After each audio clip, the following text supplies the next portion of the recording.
Bill, I've known you, what, 25, 30 years? Well, it's hard to imagine, you know, it's been that long, yes.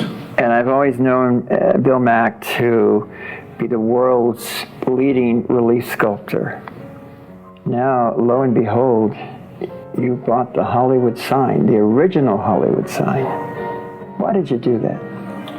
Well, it was offered to me, but I didn't search it out. I didn't even know that it existed. And I got a call. I don't, you know, that I owned the line from The Wizard of Oz for years. And eventually just, I don't know, would get tired of it or wasn't that connected to it, but eventually went to auction and it was sold. And I think the publicity from that sale, people learned that not only was I was a collector, but I was an artist. And the people that had this medal from the Hollywood sign, they contacted me and said, asked me how would I like to own the Hollywood sign. Well, you can imagine, you know, anybody react the same way I did. I mean, it's pretty vague. It's up there on the hill, and kind of surprised you're trying to sell it to me. And they went through the whole 30-minute explanation about the original Hollywood sign being taken down, and they replaced it with a sign that's up there now. And that metal to them was so precious that they ended up storing it, and until they hopefully found, in their mind, they were going to find someone like me. And then the idea there for them was that, because I'm an artist, that I would paint images of the, you know, Hollywood legends on this precious metal I use as canvas. Well, they kind of got the wrong guy, and that was my first thing that came out of my mouth. I think I got the wrong guy in my sculptor, but you know, for that, I could always paint. I could always draw and paint. I mean, that rendering comes more naturally than to deal with sculpture, and particularly relief sculpture. But there's so many people that do that in the world, so many very capable artists. And I'm in a unique area doing relief, so I never really thought of myself as excuse me, someone that would be a professional in two dimensions. But along comes a Hollywood sign, and I probably would have done just about anything to possess it, but I don't want to squander it either. So we figured it out. They sent me a piece of the sign. And I continued to think dimensionally, what I might do with it, and ultimately painted excuse me, an image of Jean Harlow on it from my own collection. And I thought that would be the end of it. Eventually, my staff sent it to a gallery in Florida. They sold it and never looked back. Bought the rest of the Hollywood sign, bought with the Hollywood sign essentially, and I've been painting images on it now for most of 4 years. But it's almost safe to say that you've created a new art form. The metal from the Hollywood sign. Look at Shirley, look at Greta, James Dean. I mean, all these images. I mean, well, probably, I think the thing that's unique about that and me is that I'm a collector. I collect rare and unusual things anyway. And to own something as precious as this, and I really get it, you know, because when I touch it, I feel that history. So when someone suggested to me that I paint these images on it, you know, I couldn't imagine what that would be like, but I knew I'd take it seriously. So when I do the work, I get lost in it. You can't hardly drag me away. Food doesn't mean anything. Really, nothing means anything. So you lock yourself away. Well, as much as I can. You get addicted to the image and trying to get it to where you want it to go. It's interesting, this piece we're looking at behind us, it's kind of an installation. It's an 8-foot tall H, and the original plan with it was to paint Marilyn up on the upper left-hand corner, Greta Garbo, James Dean, and Gable. Actually, this was going to be Gable, and James Dean was going to be over there. But I started painting Marilyn, and Marilyn's Marilyn. I couldn't stop. She just grew and grew. I noticed it looks like she was in a car accident, but that's part of the sign. No, I mean, I paint photorealistically. The idea is that I want the image to look like it was on the sign back in '78 or prior to that. So, you know, all the imperfections, they're in the metal. I let them be also in the art.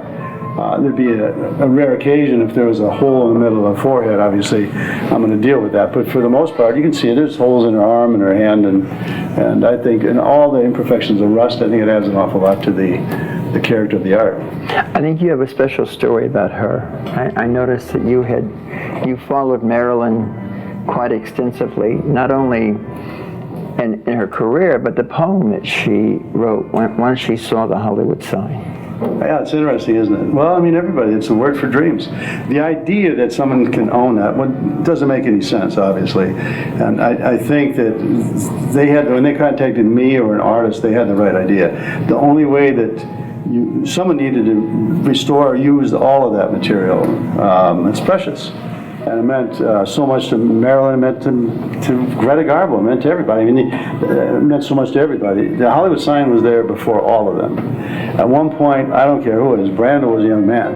And he had this, imagine someday that he'd be, be an actor before he was an actor. And it had to be humbling to even imagine, you be in the presence of something like the Hollywood sign. And it was kind of a rite of passage, as my understanding, for all of them when they're young actors or actresses to run up the hill and touch the Hollywood sign or get your picture taken with it. It would jump you to start your career. The magic that comes off your fingertip when you touch that would would be part of give you a little extra push when you actually go into that job. I had to come to Minneapolis to discover the original Hollywood sign, and here I live in Hollywood, worked there, and never knew where the original sign was. And I'm the person who unveiled the gala in 1978 for the new sign, but none of us knew where it was. I don't think anybody really, I use that word, cared, but you placed a tremendous value on having created and restored the H of the original Hollywood signs. It's a big project. Why did you do that when you had already done all this? Well, because I'm the only person that could, and the thing was, I always wanted to go up to the Hollywood sign myself. I always imagined what that would be like, and I saw pictures, and I just thought I'd do it the next time, and then there was no next time. It was gone. And you know that the sign that's up there now, it serves the same function. It identifies the area. It's got the same shape. It's white. It looks the same, and it appeals to people that come and visit. But it doesn't have the history of the DNA and all those things that the original Hollywood sign had. And I always wanted to do that, and I've got that medal. And you know what? I can't. I still view myself as a dimensional artist. And since I started painting on the Hollywood sign of the medal, it seems like that's all I'm doing in order to get my hands back into clay and the clay tools. So part of it is that I want it to come to an end. It's the ultimate limited edition. When the sign's gone, it's gone.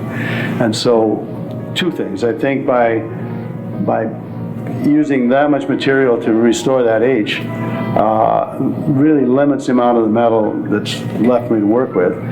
And it also gives me, in a selfish way, the opportunity to walk under and touch one of those letters, the most significant letter of the word for dreams. And it was pretty amazing. I know you were there pretty much the same time I was when we both walked under it for the first time. I mean, when we built it, it's a whole lot different than when it's done and you go through it and actually experience what that's really like. It's massive. I knew it was big, but until I had actually done it, and the same time you did that night, it was a pretty amazing feeling. It put me back, maybe I guess in the 70s, and something I'd always wanted to do. So, it's a ridiculously huge project. You see it now, and we didn't build it like they did in 1923. There was no budget. I mean, I built it now out of steel I-beams. I mean, the superstructure is built to last forever. I mean, if it lasted what was there, this material was supposed to be up there a year and a half, lasted 55 years. I'm quite certain under the same conditions what I built would last forever.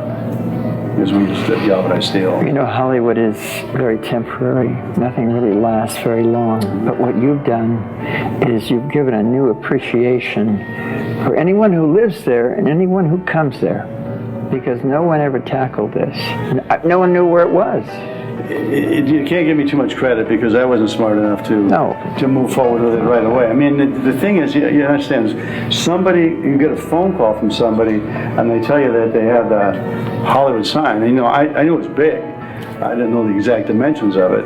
It's just not believable. I mean, it takes a long time to settle that in your mind. And then again, couple that with a problem, well, two problems. One, I wanted to, of course, own it. I mean, it'd be, the word Holy Grail is, you know, as close to God as you can get, and I would say in collecting movie memorabilia, that's clearly the Holy. This is the ultimate collector. No, that'd be the ultimate. I mean, you can't, just face it, it was before anything. It was before Mack sent it. It was, I mean, Mack sent it built it, but before the studios. It was, the studios go up around the Hollywood sign, and I'm certain that it became known as Hollywood because of the sign. They didn't just say one day, we got to call our business something, and let's put a sign up on the hill and let's call it Hollywood. The sign was already there. So it came before the studios, and that's how significant it is and historically to that business. That sign was put up there primarily to sell real estate, as you know, Hollywood land. But identity, when the motion picture industry started, it wasn't Hollywood Boulevard, it was that sign up on the hill. And it has been a beacon around the world. The Academy Awards, the first thing they go in is that sign.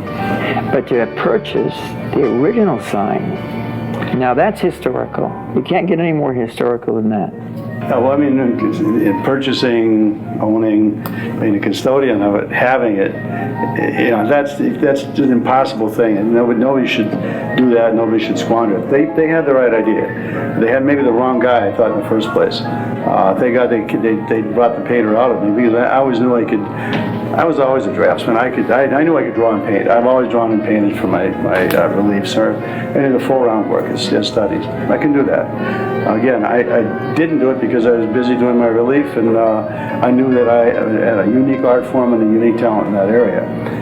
This is just totally different. I mean, it's so inspiring to have that metal and know that if I put an image on it, that there's a connection between the image and the metal. I mean, everybody, you know, typically I paint generic imagery or sculpture generic imagery, but sometimes, you know, I've done a relief from Marilyn and Elvis and Einstein and some people, and you know, I can do the best I can do, but I can't make them breathe. I can't pump the blood through their veins. Interestingly, when you look at the image I'm trying to paint and trying to imagine that, you know, I get it to look as close to, because again, I'm painting photorealistically anyway, trying to get as close to what that image, what that person looked like. The thing that's not there is the blood and the energy and the breathing. But I know that if there's a spirit around any of these images, that metal meant so much to them. I'm not sure about that. Shirley looks like she's going to come right out of there. How did you feel when you were painting that image? What went through your mind? Well, I mean, obviously, I think I was working with a black and white photograph. I don't even know what. I just imagined the colors of the uniform. But I know she's, you know, I've seen all the pictures, and you know, we try to capture that moment. But again, I'm putting her with. She's obviously one of the great movie stars, a legendary movie star, and you know, there's a lot of responsibility. Other people do that. You see, that's the thing. I mean, painting iconic Hollywood images is not uncommon. So why would I do it? Well, because I'm trusted with this fantastic canvas, and but it's not I get the combination. It's not canvas; it's metal, and well, I use it as a canvas. It's the most incredible metal of Hollywood's history. So, did anything happen during that time? Did you get any sort of feelings of all these?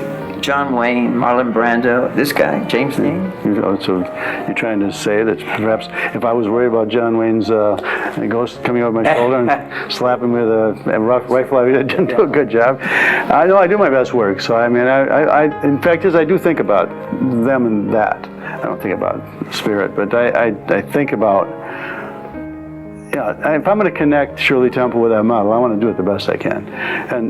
And I think the metal, in many ways, has got more to say than the image I put on it. Because, basically, I don't know what these people look like. I'm working from many times black and white photographs, sometimes color photographs. I'm working from some source. I'm not imagining what these people look like. I have reference, and again, I'm painting them like I see them, to the most part. I mean, sometimes, of course, you embellish, because if it's a black and white photograph, I'm adding color. If it's a small photograph, I'm making it big. There is art involved, but I know that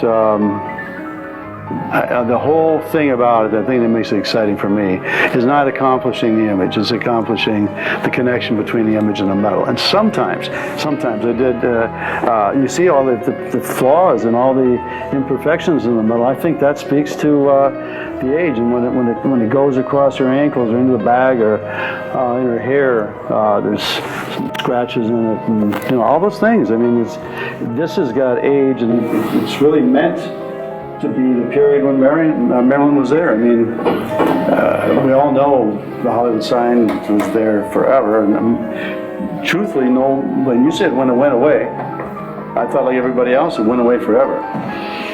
It started to go away.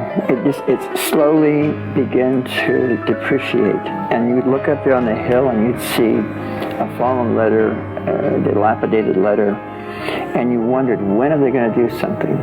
Because it was almost like everybody in Hollywood, or people coming to Hollywood, would look up there and see that dilapidated sign. Well, and one thing I got to say, the people that, obviously, it was Hugh Hefner and Andy Williams and Alice Cooper, and all, they did a wonderful thing, because it was falling apart. No one's really taking good care of it,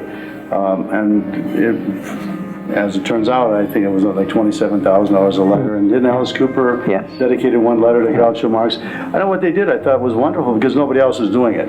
And that wasn't necessarily restoring history, it was keeping that sign up on the hill. And at the time, I suppose it didn't mean much. I mean, it was an expensive thing to take this stuff down, and the wood and there's other pieces that supported that metal, they're just not that important. It's what people saw, and it's not what they touched, and it's not.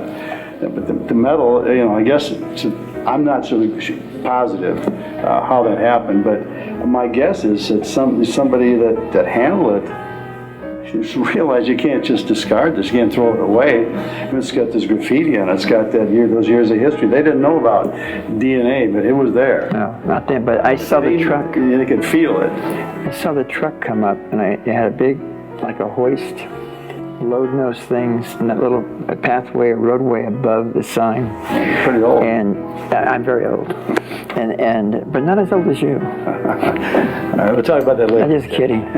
You want me to be older? Yeah, no, I don't. No, but this woman when artists here. get older, they love us more. But you're better. They love us even more. You're seasoned.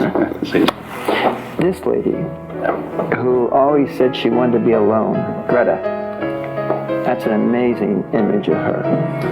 Well, again, I didn't invent the image. It's based on a photograph, but it's a black and white photograph. So there's always art involved. And again, that's where it is. And placing it on here was an interesting dynamic, because I wanted it big. I mean, to cut Marilyn off the way I did is sometimes. I assume it won't work, but I'm going to keep doing it until I get it right. I would have repainted her, moved her, done whatever it takes. And this was one of this is the first bigger piece that I've done. So everybody understands. I mean, the Hollywood sign's 45 feet tall. Some people have looked at this in my studio and, geez, that's the H? No, it's 20% the height of the H and the original H. But, it's the biggest, so far it's the biggest painting I've done. And, but when you say that you're taking a photograph and you're taking that image, and what you've done with Marilyn and James Dean and Brando, you've given more life to those images on that metal than they had in a photograph, or anybody would have done on a canvas. well, I mean, because I know my reference, this doesn't really exist. That's pieces of a photograph. I think Marilyn visited the whole photo session with her on the beach. And interestingly, when you learn about, sometimes you look at an image and a photograph or a painting, they're shooting up at her. Until I understood that. The photographer was laying down here, and you can tell by the way her breasts are placed. Once I got that through my mind, and actually she was probably a little bit bigger in her lower body because of that angle. But I think people want her. But she's got the more full body Marilyn that a lot of people like anyway. But because it was that distortion, I modified it. I do what that's the artist part. But I think it's people recognize that it's is what it is, and they recognize it from that period. And it's beach bag. I mean, I like it. I'm painting all my life, and again, I think dimensionally. So when I paint, I think I paint dimensionally. So I know I approach things a little bit different, and this is sold to somebody, and they don't even know it, but I collect rare and unusual things, and along the way I collect locks of hair, and I got a lock from B.B. Goddard. B.B. Goddard, sure. And I also got a lock of Marilyn's hair from hair. You might mention that B.B. Goddard was the stepsister of Marilyn Monroe, and B.B. died, I think, 10 years ago. But you... So I'm going to finish that. So when these people get the painting, because, again, it's sold and they haven't shipped it yet, I'm going to put a little pieces of hair, you can see it right up in this area over here. It gets across the face. I've done it in the past, where I just put not a lock of hair, but I put enough hair on this strand with your finger. You can see it move, and I'm happy to do that. And I've done it with Elvis, and we collect locks of hair. So I've had Washington, Jefferson, a lot of actors. You mentioned Hefner, Cooper, Andy Williams, and of course Warner Brothers kicked in some money, but you also mentioned that you wanted to pay tribute to Hefner, not just for 1978, but again in 2009. He came forward and rallied around to help save the Peak. That developer in Chicago who was going to build 5 houses. No one knew about that land was... No, I mean, I would have bought it if I would have... Yeah. No, absolutely. You have to. People should give him, thank him all the time. I mean, he's the one that decided one day that we've got to replace that. It's a mess, and people aren't taking care of it. And we're going to build a sign that's going to be permanent, and then take care of the sign that we built. Discarding it or not thinking about what to do with the old stuff. I mean, I get that. Why would you ever think of that? They just took it down and put up a new sign. And Hugh Hefner, I think, was the one primarily responsible for that. And he's also, as you said, the one that put in the last money in that sign campaign recently. Save the Peak. Save the Peak. And I've only met him a few times. I don't know him, but I'd like to. We'll get together relative to probably the H when it finds its way back home to L.A. Hopefully. We'll have some tribute to him, certainly if I... You want to put him on the medal as a tribute to him? Keep that quiet. Okay, all right. Was that going to be a surprise? We won't go any further into that then. I guess you set precedents, because when I met with the Chamber of Commerce and with Councilman Labange, they were all surprised, they were all in shock, because they didn't know what had happened to that sign. It languished for 34 years. No one had any real knowledge of it. Every now and then something might come up. But when Councilman Labange gave you the commendation for having done what you had done and saved the sign, applied your masterpieces and art on that medal, and then created the H, how do you feel about all that as part of the Hollywood history? Well, I suspect, that's interesting. I wasn't thinking about that so much. Other people, necessarily, when I built the H. I'm thinking about it with these, because one thing nice about this, they're small enough so they will be in collections of different people all over the place. So, I mean, the Hollywood sign's being spread around the world right now in a very small way, but that's the only way I can do it. The H is different. The H belongs, I think, as Hollywood history. I built it without any exact plan of what happens next. I know we built it to move. Building a structure that big, 50-foot tall structure, 45-foot tall structure, to be putting footings in the ground is one thing, but to build it so they can be moved around the country. It's a whole different engineering problem, which we tackled, and it took a lot of time and a lot of extra money. And I still don't have a hard plan. I mean, the thought is, concept would be, I'd like to see that wonderful structure. I'd like to see it being shared by, I'd be able to be people to see it that may never get to LA. What about the world? Let it take a journey for a year and a half around the world so everybody can see it. It could journey longer than that, as long as it journeys home, if it's meant to be. Who would you like to buy it? Well, I don't know. I don't really know. I mean, ultimately, it certainly belongs. It seems to me it belongs out there because it belongs where people can see it. As much as I like it, it's going to be the most powerful memory, one of the most powerful memories of my life. And it was a struggle building, and it was extremely expensive. It took way longer than I thought it would ever take. And so you don't appreciate it, and then it's there, and you see it, and you take it for granted almost. It's in my studio, backyard of my studio, which is a nice place for it. It looks like it's been there.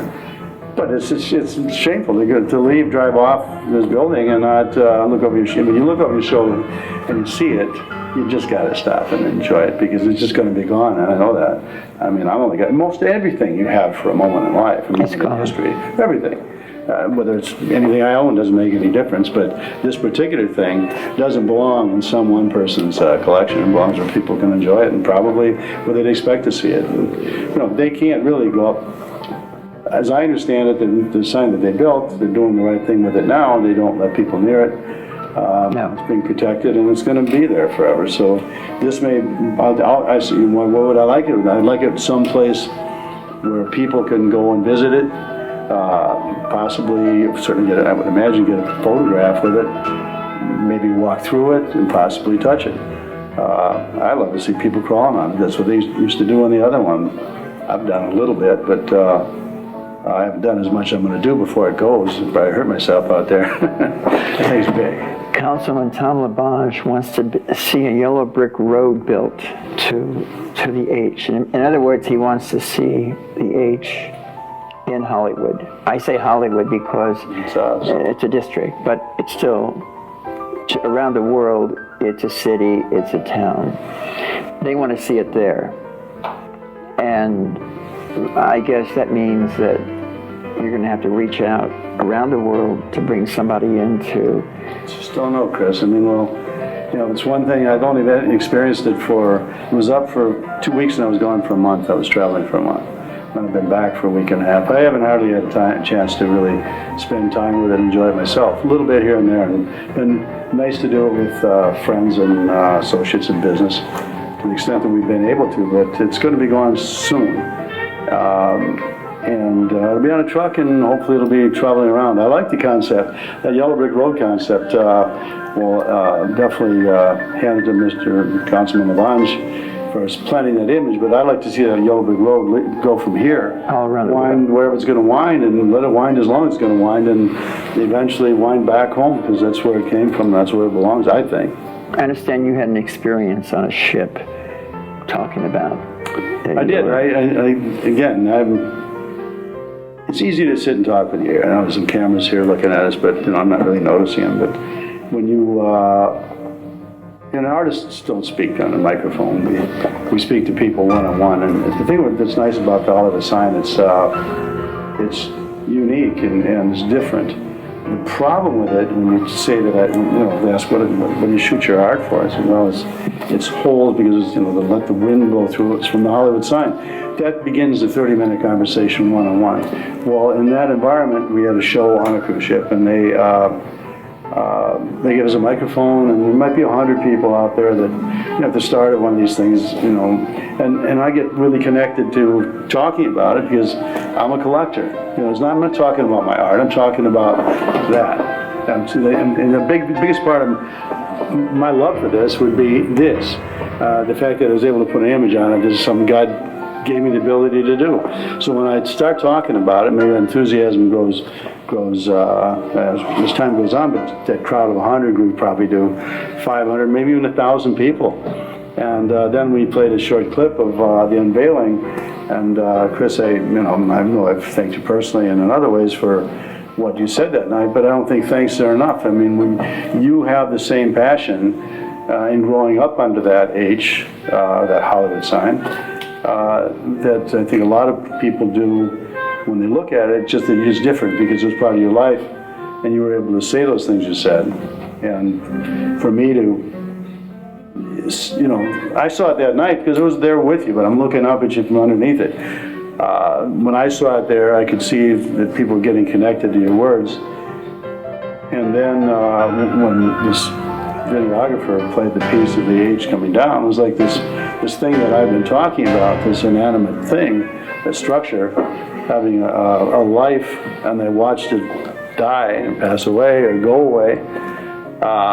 People responded, and they're responding again to the mystique of the Hollywood sign, and then you know, that's been reborn. You know, Walt Disney, even though you say there's only one image, one symbolic icon, it's a sign. You're right, but Disney once said that there's only one Statue of Liberty and only one Hollywood sign. You look at that as it is the ultimate iconic symbol because people around the world will all know what that means and that it's up there on Mount Lee. Well, the reason I bring that up is because people always, they'll come to me and say, "Why don't you paint it on the Hollywood sign? Maybe if they rebuild a leg on the Eiffel Tower, you want to paint on that." Or somebody, I think, actually offered me the, excuse me, the Yankee Stadium sign, but the original Yankee Stadium. It's just different. I mean, I don't care to paint, necessarily I don't care to paint, period. I mean, I still view myself as a sculptor. But the Hollywood sign is a different thing. It's got meaning. It's a different kind of meaning. I don't view it as political. I don't view it. It's definitely Americana, but it's a good piece of Americana because some of the greatest actors in the world aren't Americans, and now they weren't Americans, and then they never became Americans. They just did. There's great actors. They're being credited from all over the world, and still are, always were. I think it speaks to everybody in the world. I mean. People don't, maybe the Eiffel Tower, it's you know, there's something political there. It's just the structure is not that attractive to some people. That was never an issue thinking about the Hollywood sign. It's sort of what it meant, and glamour. It's just the word for dreams. It's the symbol that means that business, and that's all happy. It's entertainment, it's excitement, glamour, movies, and that speaks all over the world the same language. If you've ever visited Hollywood, no matter where you're from, faraway places with strange-sounding names, that's romantic. You know that you're never going to forget that word up there on the hill. So it belongs to everybody, basically. And what you've done is you revived new meaning, new historical meaning, because Hollywood is, I hate to say this, but it's a little transient. They tear down a building, they get rid of something, it's gone. This is never going to be gone. That H will never be gone. And it is as you said, those are the letters that when James Dean made Rebel Without a Cause, when they had their rap party, they all went up and had a few beers underneath the Hollywood sign. And she, Marilyn, wrote a poem about it.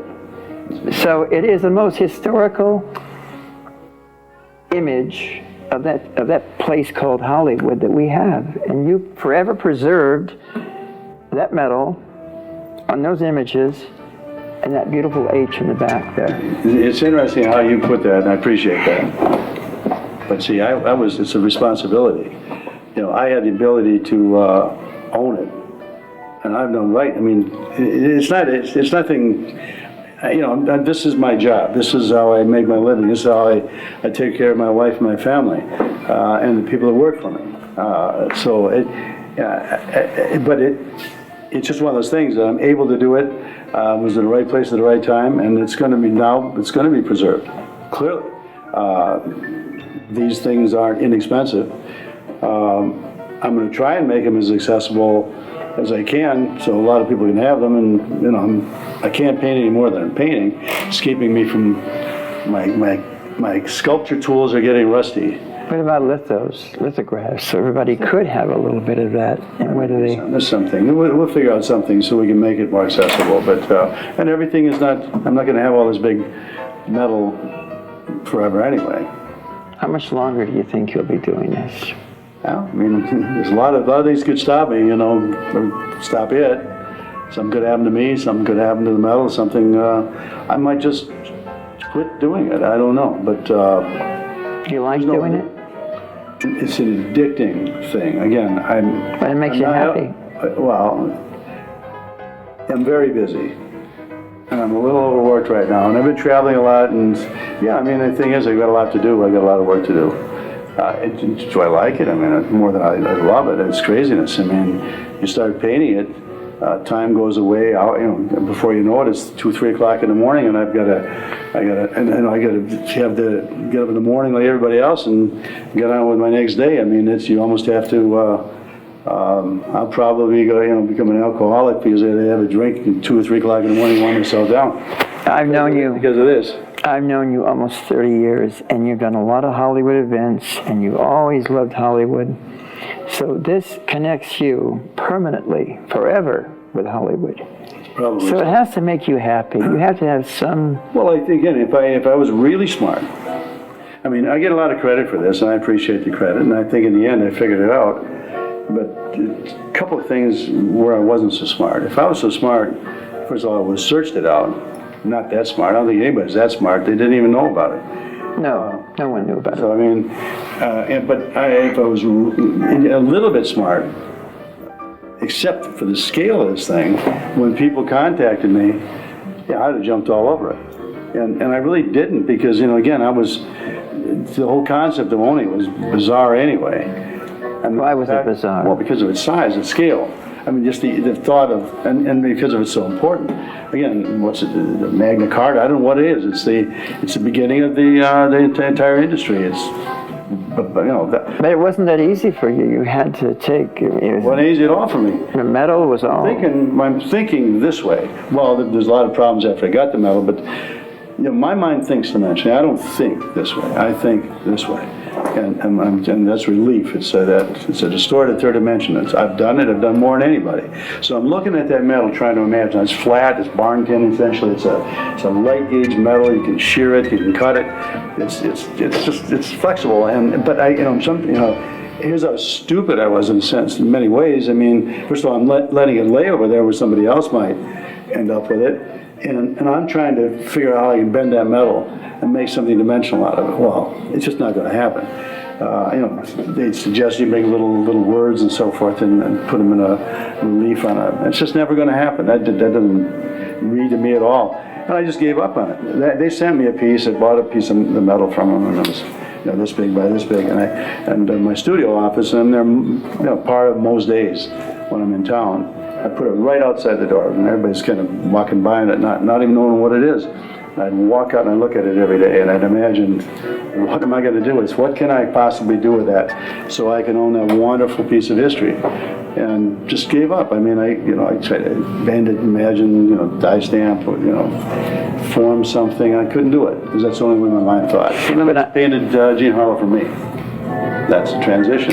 I know if someone beats you down long enough.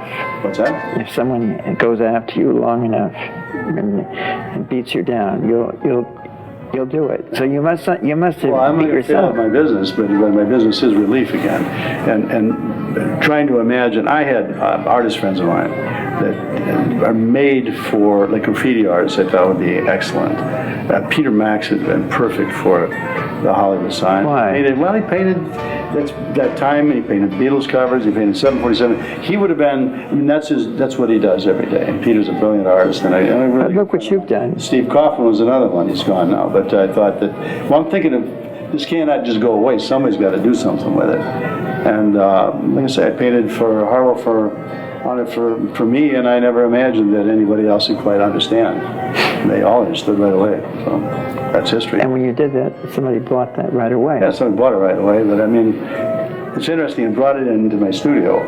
I mean, these people, when I say pay homage, I mean, one of the things that if I'm the boss, I'm the artist, and when I bring a piece of work in, I just basically assume every day they're going to say nice things about it. But they did seem a little more honest and more sincere. When you did Harlow, what happened after that? I sent it to a gallery. We collectively decided to see if there'd be a interest at a gallery level for that, because it's just different. I'd not seen anything like that in a gallery. I mean, the connection part of it. I've seen great imagery of Hollywood icons in galleries. I mean, it's been doing, well, everybody's done that. Not everybody, and they do it differently, and so many people do it so well. But I had this unique opportunity. I didn't think the metal necessarily, because I'm a collector, I didn't assume that everybody else would necessarily understand that. And sure enough, they did. They built, actually, when we went down to see it, into the gallery, by the time we got there, they had painted the entire room black. They had flowers around it, and they had, pictures of the history of Hollywood, and, I would have bought it, It looked great there. I've been here when you've had people come through your gallery, and they sit and stare. They're in awestruck by Shirley Temple, by Marilyn, by Brando, by the Rat Pack. And it isn't just the fact that you've taken a photograph and put that photograph on a painted oil image. It's that metal. Sure. Because that's the life of that star, that classic film star. Well, ultimately, it's a smart thing. They said it was really brilliant. I would have figured it out in the first place in 5 minutes. But I'm glad it worked out the way it did, and it wasn't necessarily good for a career change, and I've not changed my career. I will always be someone that did probably. I'm pretty sure I've done more relief than anybody else that's ever lived. But you segued. That's okay. I'm fine as a painter. I've sold paintings my whole life too, but I didn't want it to become the primary focus. There's no relief that's going to come of this. That's painted that way. Well, no, it shouldn't be. But I never imagined I'd start doing that, and I'm glad I'm doing it. And I can imagine now that only you could have done it. Maybe so, because of the collector side. Yeah, because you always collected everything Hollywood. Well, one thing's absolutely for sure. Somebody didn't call me and ask me if I wanted to have it. It wouldn't have happened, that's for sure. I didn't know about it. You didn't know about it. No. No, when I heard about it, I had to sit down because I had an identity with that sign in '78. And you didn't know that I did that. No. And I didn't know you did this. And when I heard about it, I thought, my God, all those years, no one knew where that sign was. I asked the chamber, Anna Martinez, did you know where that sign was? No one knew where that sign was. And here it is. So they didn't know where it was either. Well, we know where it is now. We know where it is now. There's a big chunk of it here in the form of an H. It's big and powerful.